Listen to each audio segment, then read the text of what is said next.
Hi hello ನಮಸ್ತೆ friends, ನಾನು ನಿಮ್ಮ ಪ್ರೀತಿಯ ಶಶಿ ಯೂನಿಕ್ಸ್ ಯೂಟ್ಯೂಬ್ ಚಾನಲ್ಗೆ ನಿಮ್ಮೆಲ್ಲರಿಗೂ ಆತ್ಮೀಯವಾದ ಸುಸ್ವಾಗತ. ಇವತ್ತಿನ ಈ ನಮ್ಮ ವಿಡಿಯೋದಲ್ಲಿ ಸಿಂಪಲ್ ಆಗಿ ಸೂಪರ್ ಆಗಿ ಟೇಸ್ಟಿಯಾಗಿ ಡಬಾ ಸ್ಟೈಲ್ನಲ್ಲಿ ಟೇಸ್ಟಿಂಗ್ ಪೌಡ್ರ್ಗಳನ್ನ ಆ್ಯಡ್ ಮಾಡಿದೆ. ಸೊ ಎಗ್ ರೈಸ್ನ ಮಾಡೋದು ಹೇಗೆ ಅಂತ ತಿಳಿಸ್ಕೊಡ್ತೀನಿ ಬನ್ನಿ. ಅದಕ್ಕೂ ಮೊದಲು ನೀವು ಯಾರಾದರೂ ಈ ನನ್ನ ಚಾನಲ್ನ ಮೊದಲನೇ ಬಾರಿ ನೋಡ್ತಾ ಇದ್ರೆ ಲೈಕ್ ಮಾಡಿ, ಶೇರ್ ಮಾಡಿ, ಕಾಮೆಂಟ್ ಮಾಡಿ, ಪ್ಲೀಸ್ ನನಗೆ ಹೆಚ್ಚು ಹೆಚ್ಚು ಸಪೋರ್ಟ್ ಮಾಡಿ ಅಂತ ಹೇಳ್ತಾ ಫ್ರೆಂಡ್ಸ್, ಬೇಗ ದಿಢೀರಂತ ಮಾಡಬಹುದು ಇದು ಎಗ್ ರೈಸ್ನ. ಮತ್ತು ಟೈಮೇ ಇಲ್ಲ ಅನ್ನೋರಿಗೆ ಬೇಗ ಆಗುತ್ತೆ. ಸೊ ಇದಕ್ಕೆ ಬೇಕಾಗಿರುವಂಥ ಇಂಗ್ರೀಡಿಯೆಂಟ್ಸ್ಗಳನ್ನ ಪ್ಲೀಸ್ ನೋಟ್ ಮಾಡ್ಕೊಳ್ಳಿ. ನೋಟ್ ಮಾಡಿ ಇಟ್ಕೊಂಡು ಬೇಗ 5 ನಿಮಿಷದಲ್ಲೇ ಆಗುವಂತಹ ರೆಸಿಪಿ ಇದು. ಸೊ ಅನ್ನ ಒಂದು ಮಾಡಿಟ್ಕೊಂಡಿದ್ರೆ ಆಯಿತು. ಇದಕ್ಕೆ ಬೇಕಾಗಿರುವಂತಹ ಇಂಗ್ರೀಡಿಯೆಂಟ್ಸ್ 3 ಮೊಟ್ಟೆ, ಸ್ವಲ್ಪ ಸೋಯಾ ಸಾಸ್, ಜೊತೆಗೆ ಇದಕ್ಕೆ ಒಂದು ದಪ್ಪ ಸೈಜಷ್ಟು ಈರುಳ್ಳಿ, ಒಂದು 5ರಿಂದ 6 ಹಸಿಮೆಣಸಿನ್ಕಾಯಿ, ಮೆಣಸಿನ ಪುಡಿ, ಚಿಲ್ಲಿ ಪೌಡರ್, ಮಟನ್ ಮಸಾಲ, ಇದು ಇಷ್ಟನ್ನು ಅರ್ಧ ಸ್ಪೂನ್ ತಗೊಳ್ಳಿ. ಒಂದು ಕ್ಯಾಪ್ಸಿಕಮ್ ಸಣ್ಣ ಸೈಜ್ದು, ಇದಿಷ್ಟಿದ್ರೆ ಸಾಕು. ಒಂದು ಬೌಲ್ ತಗೊಳ್ಳಿ. ಆ ಬೌಲ್ಗೆ 3 ಮೊಟ್ಟೆನ ಒಡೆದು ಹಾಕೋತಾ ಇದ್ದೀನಿ. ಈ ಮೊಟ್ಟೆಯಲ್ಲಿ ಏನಂದರೆ, ಹಾಗೆ ನೀವು ನೋಡಿ, ಇದರಲ್ಲಿ ಬಂದು ಎಲ್ಲೋ ಭಾಗ ಎರಡೆರಡಿದೆ, ಸರಿನಾ? ಇದು ಭಂಡಾರ ಅಂತ ಹೇಳ್ತಾರೆ. ಇದು ಎರಡೆರಡಿದೆ, ಇದೇನೋ ಗೊತ್ತಿಲ್ಲ, ನನಗೆ ಸಿಕ್ಕಿತ್ತು, ಹಾಗಾಗಿ ಇದನ್ನು ಹಾಕಿ ನಾನು ತೋರಿಸ್ತಾ ಇದ್ದೀನಿ. ಸೊ ಇದನ್ನು ಟೈಮೇ ಇಲ್ಲ ಅನ್ನೋರು, ಬೇಗನೆ ಹೊಟ್ಟೆ ಹಸಿವಾಗ್ತಿದೆ, ಏನಾದರೂ ಒಂದು ತಿನ್ನಬೇಕು ಅಂತ ಹೇಳಿ ಹೊರಗಡೆ ಹೋಗೋದಕ್ಕಿಂತ ಬೇಗನೆ ಮಾಡ್ಬೋದು, ಮತ್ತು ಬೇಗ ಟೈಮು ಕೂಡ ಸೇವ್ ಆಗುತ್ತೆ. ಹಂಗಾಗಿ ತುಂಬ ಟೇಸ್ಟಿಯಾಗೂ ಇರುತ್ತೆ, ಸರಿನಾ? ಇಲ್ಲಿ ನೋಡಿ, ಎಲ್ಲ ಬಂದು ಎರಡೆರಡಿದೆ ಮೊಟ್ಟೆ, ಹಾಗಾಗಿ ಅದೆಲ್ಲ ಮಿಕ್ಸ್ ಆಗಿದೆ. ಇಲ್ಲಿ ಎಕ್ಸ್ಟ್ರಾ 3 ಕಾಣಿಸ್ತಿದೆ ಮೊಟ್ಟೆ. ಇದನ್ನು ಚೆನ್ನಾಗಿ ಮಿಕ್ಸ್ ಮಾಡಬೇಕು. ಸೊ ಇದು ಬಂದು ಚೆನ್ನಾಗಿ ಮಿಕ್ಸ್ ಮಾಡ್ಕೊಳ್ಳಿ. ನಂತರ ಎಷ್ಟು ಮಿಕ್ಸ್ ಮಾಡಬೇಕು ಅಂದರೆ, ಯೆಲ್ಲೋ ಭಾಗ ಮತ್ತು ವೈಟ್ ಭಾಗ ಎರಡನ್ನೂ ಕೂಡ ಚೆನ್ನಾಗಿ ಮಿಕ್ಸ್ ಆಗಬೇಕು. ಬ್ಲೆಂಡೇ ಇಂಪಾರ್ಟೆಂಟ್ ಇಲ್ಲಿ, ಬ್ಲೆಂಡ್ ಮಾಡೋದು. ಸೊ ಈ ರೀತಿ ಬ್ಲೆಂಡ್ ಮಾಡ್ಕೊಳ್ಳಿ. ನೋಡಿ, ಇವಾಗ ಆಲ್ರೆಡಿ ನಾನು ಚೆನ್ನಾಗಿ ಮಿಕ್ಸ್ ಮಾಡಿದ್ದೀನಿ. ಸೊ ಇದಕ್ಕೆ ನಾನು ಡೈರೆಕ್ಟಾಗಿ ಇದೇ ಬೌಲ್ಗೆ ಈರುಳ್ಳಿನ ಆ್ಯಡ್ ಮಾಡ್ತೀನಿ. ಆ್ಯಡ್ ಮಾಡಿ ಮತ್ತೆ ಅದನ್ನು ಚೆನ್ನಾಗಿ ಮಿಕ್ಸ್ ಕೊಡ್ತಿದ್ದೀನಿ. ಈಗ ಈರುಳ್ಳಿ ಹಾಕ್ತಾಯಿದ್ದೀನಿ. ಅದೇ ರೀತಿ ಇದನ್ನು ಕೂಡ ಒಂದು ಲೈಟಾಗಿ ಒಂದು ಚೆನ್ನಾಗಿ ಮಿಕ್ಸ್ ಕೊಟ್ಕೋತೀನಿ. ಮಿಕ್ಸ್ ಮಾಡಿ ನಂತರ ಇದಕ್ಕೆ ನೀವು ಏನು ಮಾಡಿ, ಹಸಿಮೆಣಸಿನ್ಕಾಯಿ ಹಾಕಬೇಕು. ಇದು ಈ ರೀತಿ ಮಿಕ್ಸ್ ಆದಮೇಲೆ ಹಾಕಿ. ಹಸಿಮೆಣಸಿನ್ಕಾಯಿ ಸ್ವಲ್ಪ ತೊಗೊಂಡಿದ್ದೀನಿ ನಾನು, ಒಂದು 5 ಅಂತ ಹೇಳಿದ್ದೆ, ಇದರಲ್ಲಿ ಒಂದು 3 ಆಗುವಷ್ಟು ತೊಗೊಂಡಿದ್ದೀನಿ. ಚೆನ್ನಾಗಿ ಮಿಕ್ಸ್ ಮಾಡಿ ಸ್ವಲ್ಪ ರುಚಿಗೆ ತಕ್ಕಷ್ಟು ಉಪ್ಪನ್ನು ಆ್ಯಡ್ ಮಾಡಿ. ರಾಕ್ ಸಾಲ್ಟ್ನ ನಾನಿಲ್ಲಿ ಯೂಸ್ ಮಾಡ್ತಾಯಿದ್ದೀನಿ. ನೀವು ಯಾವ ಸಾಲ್ಟ್ ಬೇಕಾದರೂ ಹಾಕೋಬೋದು.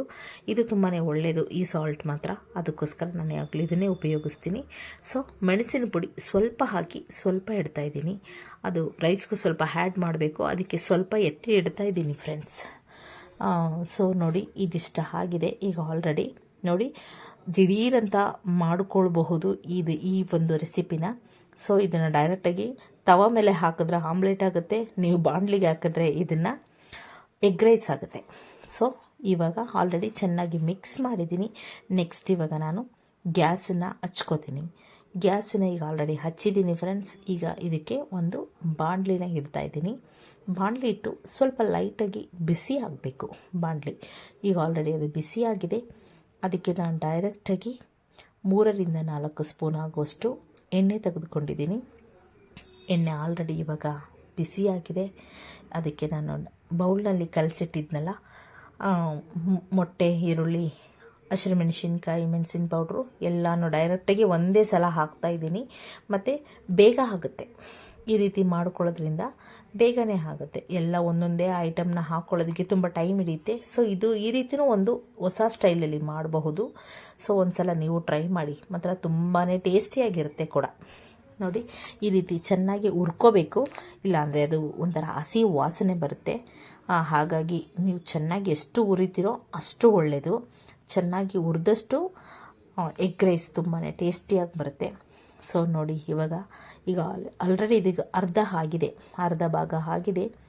ತಳ ಸಿಯೋಕ್ಕೆ ಬಿಡಬೇಡಿ, ಒಂದೊಂದು ನಿಮಿಷ ಬಿಟ್ಟು ಮಾಡಬಾರ್ದು. ಇಮ್ಮಿಡಿಯೇಟ್ಲಿ ಚೆನ್ನಾಗಿ ಮಿಕ್ಸ್ ಕೊಡಬೇಕು. ಇಲ್ಲಿ ಮಿಕ್ಸ್ ಕೊಡೋದೇ ಇಂಪಾರ್ಟೆಂಟು. ಈ ರೀತಿ ಚೆನ್ನಾಗಿ ಗ್ಯಾಪ್ ಕೊಡದೆ ಮಿಕ್ಸ್ ಮಾಡ್ತಾಯಿರಿ. ಈಗ ಆಲ್ರೆಡಿ 3/4 ಭಾಗ ಅಷ್ಟು ಆಗಿದೆ. ಇದಕ್ಕೆ ನಾನು ಡೈರೆಕ್ಟಾಗಿ ಇನ್ನೊಂದು ಸ್ವಲ್ಪ ಹುರಿದು, ಈಗ ಆಲ್ರೆಡಿ ನೋಡಿ ಅದು ಎಣ್ಣೆ ಬಿಡ್ತಾಯಿದೆ ಫ್ರೆಂಡ್ಸ್. ಈ ರೀತಿ ಆಗಬೇಕು. ಅಲ್ಲಲ್ಲಿ ಸ್ವಲ್ಪ ಏನಾದ್ರೂ ದಪ್ಪ ಇದ್ದರೆ ಈ ರೀತಿ ಕಟ್ ಮಾಡ್ಕೊಳ್ಳಿ. ಕಟ್ ಮಾಡಿಕೊಂಡು ನೆಕ್ಸ್ಟ್ ಇದಕ್ಕೆ ನಾನು ಆಲ್ರೆಡಿ ರೈಸ್ ಮಾಡಿ ಇಟ್ಟಿದ್ದೀನಿ. ಜಸ್ಟ್ 1 ಗ್ಲಾಸ್ ರೈಸ್ ಮಾಡ್ಕೊಂಡಿದ್ದೀನಿ.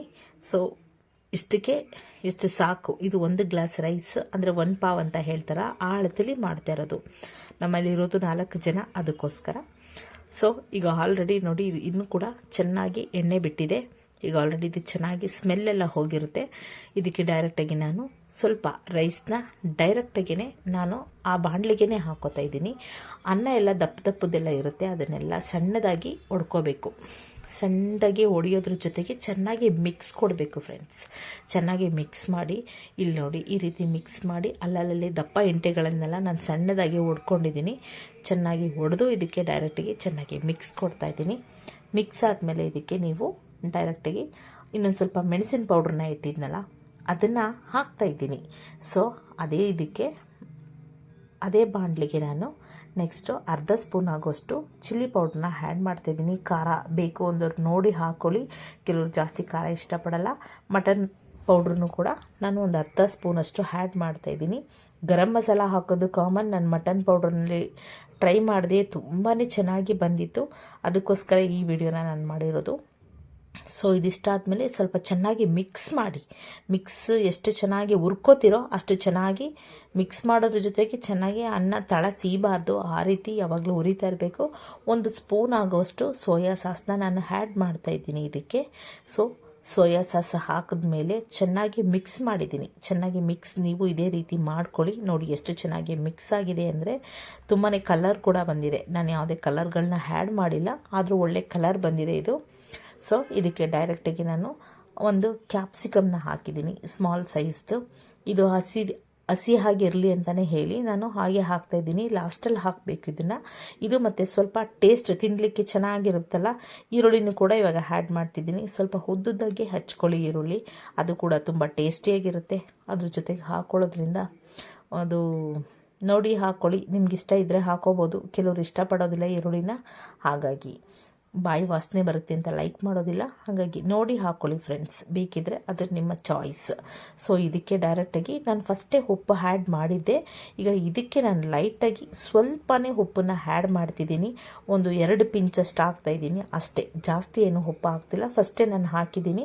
ಈಗ ಮತ್ತೆ ಸ್ವಲ್ಪನೇ ಆ್ಯಡ್ ಮಾಡ್ತಾಯಿದ್ದೀನಿ. ಇದೇ ರೀತಿ ಚೆನ್ನಾಗಿ ಹಾಕಿ ಈಗ ಚೆನ್ನಾಗಿ ಮಿಕ್ಸ್ ಕೊಡಿ. ಯಾಕೆಂದರೆ ಕರೆಕ್ಟಾಗಿ ನೀವು ಮಿಕ್ಸ್ ಮಾಡಲಿಲ್ಲ ಅಂದರೆ ಅಲ್ಲಲ್ಲೇ ಉಪ್ಪು ಸಿಕ್ಕುತ್ತೆ ಬಾಯಿಗೆ, ಅದು ತಿನ್ನಲಿಕ್ಕೂ ನಿಮಗೆ ಅದಷ್ಟು ಸರಿ ಅನಿಸಲ್ಲ. ಉಪ್ಪು ಖಾರ ಚೆನ್ನಾಗಿದ್ದರೆ ನಾವು ಎಂಥ ಅಡುಗೆ ಮಾಡಿಕೊಂಡ್ರೂ ತುಂಬ ಟೇಸ್ಟಿಯಾಗಿರುತ್ತೆ. ಸೊ ಈಗ ಆಲ್ರೆಡಿ ರೆಡಿ ಇದೆ, ನಾನು ಬೌಲ್ಗೆ ಸರ್ವ್ ಮಾಡ್ತಾಯಿದ್ದೀನಿ. ನೋಡಿ ಈ ರೀತಿ ನೀವು ಕೂಡ ಸಂಜೆ, ಈವ್ನಿಂಗ್ ಇಲ್ಲ ಮಾರ್ನಿಂಗ್ ಬ್ರೇಕ್ಫಾಸ್ಟ್ಗೆ ಏನಾದ್ರೂ ಮಾಡ್ಕೋಬಹುದು. ತುಂಬಾ ಟೇಸ್ಟಿಯಾಗಿ ಇರುತ್ತೆ. ಸೊ ಈಗ ಆಲ್ರೆಡಿ ರೆಡಿ ಇದೆ, ಒಂದ್ಸಲ ಟ್ರೈ ಮಾಡಿ. ತುಂಬಾ ಲೈಕ್ ಮಾಡ್ತಾರೆ ಮನೇಲಿ, ಎಲ್ಲರೂ ಕೂಡ ಹ್ಯಾಪಿಯಾಗಿ ತಿಂತಾರೆ ಅಂತ ನಾನು ಹೇಳ್ತೀನಿ.